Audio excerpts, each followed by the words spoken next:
Привет-привет!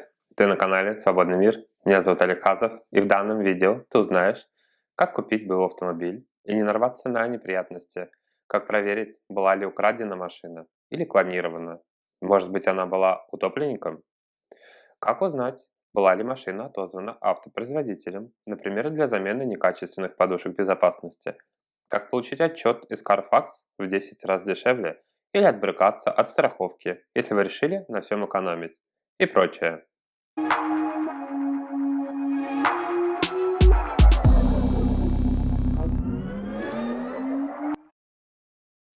Если вы переехали в США или оказались тут туристом и решили, что вам нужен автомобиль, то обычно слышишь фразу «возьмите того, кто разбирается в машинах».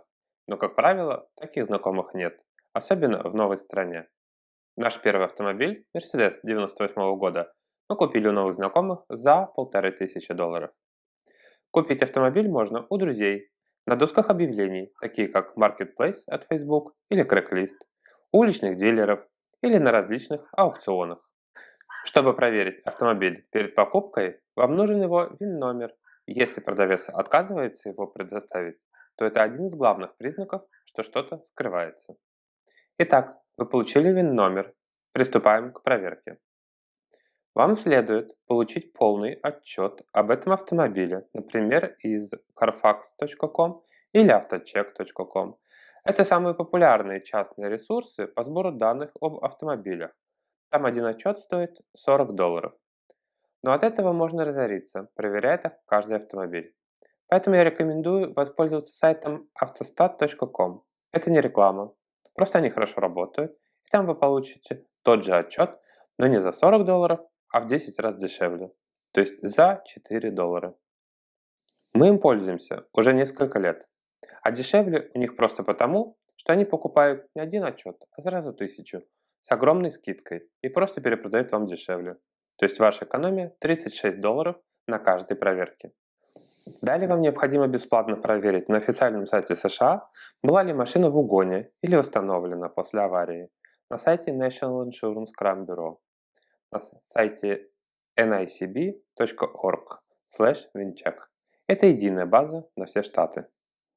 Также, если хотите, то остановите видео на пару минут и прочитайте с экрана брошюру на английском языке «Как легко предотвратить угон автомобиля в США». Или я оставлю ссылку на брошюру в описании.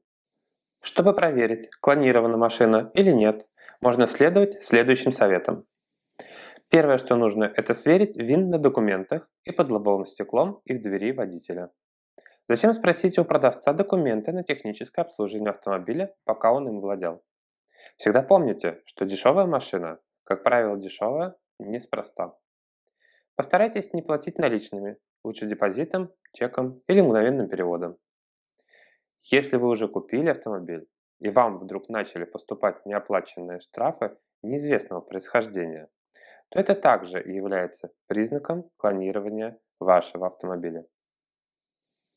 Следующий важный аспект – проверка SmokeCheck, без которого ваш новый автомобиль не поставят на учет. Все о SmokeCheck вы можете посмотреть на сайте smokecheck.ca.gov.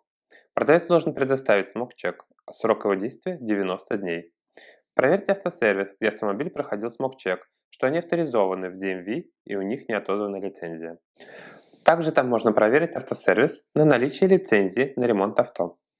Еще есть программа поддержки покупки экономичных авто в Калифорнии и ремонт авто, если не проходит SmokeCheck, то вам смогут оплатить до $500 за ремонт автомобиля. Следующее, что вам необходимо проверить, что в документах на автомобиль не написано, что оно непередаваемое. Далее помните, что не все новые авто производятся для Калифорнии. Многие автопроизводители делают машины только для 49 других штатов. Не касается военнослужащих, кто переезжает, получил наследство, или если вашу машину угнали, или она после аварии и не подлежит восстановлению. Немного остановимся тут поподробнее. То есть в Калифорнии можно зарегистрировать автомобиль из другого штата только в исключительных случаях. Первое. Если автомобиль получен как часть соглашения о разводе, наследстве или юридическом разделении. Второе. Например, если ваш автомобиль угнали, пока вы были за пределами штата Калифорния. то вы можете в этом же штате купить новый БУ автомобиль и после зарегистрировать его в Калифорнии. Третий вариант похож на предыдущий, если ваш автомобиль был разрушен или выведен из строя, когда вы использовали автомобиль за пределами штата, то вы также можете купить новый автомобиль в этом штате и после зарегистрировать его в Калифорнии. Помните, что вам потребуется доказательство, что именно случилось с вашим калифорнийским автомобилем в другом штате. DMV очень любопытная, и им это надо все будет показать и доказать. Четвертый вариант мало кого касается, но тем не менее автомобили скорой помощи в соответствии с Калифорнийским кодексом транспортных средств также не подлежит регистрации, и у них там свои правила. Пятый вариант встречается уже почаще, и вы сможете зарегистрировать авто из другого штата по месту вашей последней активной военной службы за пределами Калифорнии. Шестой вариант касается уличных мотоциклов и мотоциклов с двигателем модели 2006 года и новее с двигателем объем менее 50 кубических сантиметров. Требует наличия маркировки выбросов, подтверждающих их соответствие нормам Агентства по охране окружающей среды США, и могут быть зарегистрированы независимо от пробега. И седьмое. Если вы просто переезжаете в Калифорнию из другого штата, то вы можете зарегистрировать новое транспортное средство из 49 штатов, если оно было впервые зарегистрировано вам в вашем родном штате. При подаче заявления на регистрацию транспортного средства в Калифорнии вы должны предоставить доказательства того, что транспортное средство было зарегистрировано в том штате, из которого вы переезжаете. Возвращаемся к проверке авто перед покупкой. И следующим пунктом идет проверка автомобиля на отзыв автопроизводителям для ремонта деталей. Это легко сделать, введя VIN-номер на сайте nhtsa.gov/recalls. Еще один вариант для тех, кто хочет углубиться. Можно также проверить авто в DMV и иных организациях, уполномоченных на сбор подобных данных по ссылке в описании. И там перечень организаций по всем штатам отдельно. Если авто из другой страны, то нужно помнить, что нельзя ввозить авто из других стран старше 2 лет. Мотоцикл или авто на дизеле в принципе не могут быть зарегистрированы в Калифорнии. Автомобили, приобретенные за пределами страны, называют серым рынком. Калифорния предъявляет особые требования к транспортным средствам, ввозимых из других стран, включая Канаду и Мексику. Модификация этих транспортных средств может быть очень дорогой или невозможной в соответствии с требованиями штата Калифорния по выбросам или федеральными стандартами безопасности транспортных средств, так называемый FMVSS. Не все автомобили прямого ввоза старше 2 лет могут быть переведены в калифорнийские стандарты выбросов по FMVSS. Ни один мотоцикл или дизельное транспортное средство не может быть переведено в калифорнийские нормы выбросов. За подробностями обращайтесь в Калифорнийский совет по воздушным ресурсам CARB на www.arb.ca.gov. Советуем вам спросить у продавца документы на техническое обслуживание автомобиля.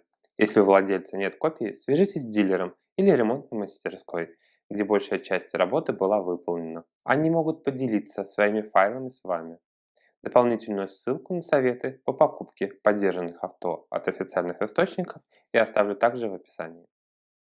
Если вы приобретаете автомобиль у другого лица, а не у дилера, это называется частной покупкой. В этом случае покупатели имеют 10 дней после покупки транспортного средства, чтобы передать право собственности от продавца в DMV, а продавцы имеют 5 дней после продажи, чтобы сообщить о передаче права собственности DMV. Итак, чтобы стать владельцем транспортного средства, вам потребуется: первое. Тайтл автомобиля, подписанный владельцем, продающим автомобиль. Заполнить тайтл очень легко. Там всего несколько строчек. В интернете вы найдете массу инструкций. Кто именно владелец автомобиля, вы сможете узнать в регистрации этого самого автомобиля. Посторонние люди и родственники не могут продавать чужие автомобили. Второе. Если продавец не является владельцем, чье имя указано в названии, вам потребуется биль о продаже, подписанный как продавцом, так и лицом, имя которого указано в названии. Третье. Запись о пробеге одометра. Если автомобилю менее 10 лет. Если в названии нет строки, в которой вы можете написать информацию о пробеге, заполните форму перемещения и переназначения транспортного средства. Это форма номер 262. Четвертое. Сертификация SmogCheck не более 90 дней. Пятое. Оплатить применимые сборы и налог на использование в DMV при регистрации автомобиля. Это стандартная и самая популярная процедура покупки обычного нового авто у другого человека. Если вы покупаете автомобиль с аукциона или с красивыми номерами, например, Маша 007, раритетный автомобиль или еще куча вариаций, то вам необходимо связаться с местным DMV для уточнения тонкостей для покупки подобного автомобиля. Еще есть несколько интересных фишек при покупке авто. Например, нельзя использовать автомобиль без страховки, но при низком доходе можно купить страховку всего за $317 в год по программе mylowcostauto.com. Это программа поддержки автовладельцев через недорогую страховку. Другая фишка. Чтобы не платить за страховку вообще, можно иметь депозит $35 тысяч в DMV, если они у вас, конечно, есть, или поручительство от калифорнийской компании. Чтобы найти компанию, которая выпускает гарантии, обратитесь в департамент страхования на сайте insurance.ca.gov. Третья фишка. Если не использовать автомобиль, то можно не платить годовой взнос за регистрацию автомобиля от $100 до $500, а купить в DMV P&O, то есть Plant Non-Operation Certification, за $22 в год. Но надо помнить, что такую машину помимо запрета на использование также нельзя парковать на улицах. Если вы покупаете автомобиль с супругом, то есть важная особенность, как прописать вас обоих в документах на автомобиль. Так вот, в графе «Владелец», если вы напишете между ФИО первого супруга и ФИО второго, то в данном случае первый может продавать авто без ведома второго. А вот если вы поставили слэш, косую черту, или написали «и», то продать машину без подписи второго уже нельзя, и сделка будет признана недействительной. Следующая фишка – это то, что вы можете сдать машину в утиль, и вам за это заплатят от 1000 до $1500. Если у вас возникли проблемы с дилерами, то вы можете получить бесплатную юридическую помощь для решения проблем с дилерами на сайте courts.ca.gov. Также с советами по покупке авто онлайн в интернете вы можете ознакомиться по ссылке в описании. Итого, покупаем автомобиль всего в 7 действий. Первое. Проверяем ВИН по нескольким сайтам и пунктам, озвученным ранее. Второе. Проверяем и забираем SmogCheck. Третье. Проверяем и забираем регистрацию автомобиля. Четвертое. Заполняйте тайтл, подписывайтесь, разрывайте на 2 части, себе и продавцу. Пятое. Оплачивайте продавцу стоимость автомобиля. Шестое. В течение 10 дней регистрируйте авто в DMV. Продавец должен сделать то же самое в течение 5 дней. Седьмое. Наслаждайтесь новым авто, не забыв о страховке. Помните, что законодательство постоянно меняется. И я всегда рекомендую проверять любую информацию на официальном сайте DMV вашего штата на момент покупки автомобиля. Сейчас также много действий можно совершить онлайн или по почте. В описании я оставил огромное количество полезных ссылок, которые помогут вам предусмотреть 90% проблем при покупке БУ автомобиля. И даже если вы из другого штата, вы теперь понимаете, какие программы в принципе есть и что можно искать уже на официальных сайтах вашего штата.